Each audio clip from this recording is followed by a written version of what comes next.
চিকিৎসা করানোর সামর্থ্য এবং হাসপাতালের বিল দেওয়ার অর্থ না থাকায় আইসিইউ রুমে ঢুকে নিজের স্ত্রীকে হত্যা করেছেন এক স্বামী। যুক্তরাষ্ট্রের মিজৌরি সেন্টার পয়েন্ট হাসপাতালে ঘটেছে এ ঘটনা।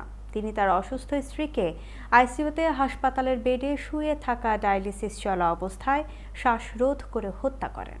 হাসপাতালটির কর্মীরা পুলিশকে এ ব্যাপারে অবহিত করার পর পুলিশ যখন ঘটনাস্থলে পৌঁছায় তখন ওই নারী আর নড়াচড়া করছিলেন না।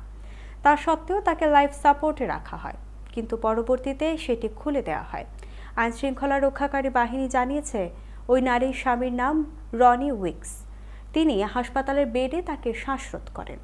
এছাড়া তার নাক ও মুখও চেপে ধরেন যেন তিনি চিৎকার করতে না পারেন।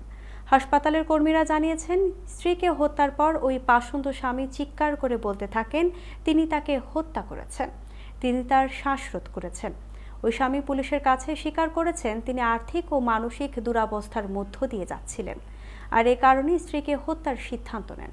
তিনি পুলিশকে আরও জানিয়েছেন, এর আগে যখন তার স্ত্রী হাসপাতালে ভর্তি হয়েছিল তখনও তিনি তাকে দুবার হত্যার চেষ্টা চালিয়েছেন।